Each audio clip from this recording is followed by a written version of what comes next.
Hi folks, welcome back to Adam's Beef. In this video I'm going to teach you guys how to operate a backhoe. The two small ones is your stabilizers, how I'm showing you right here. Up and down.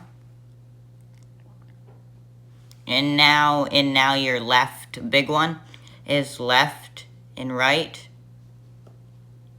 And left and right, up and down.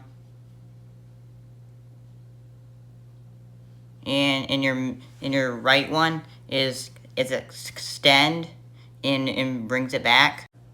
To the right is dump, and then to the left is curl, like I'm showing you here.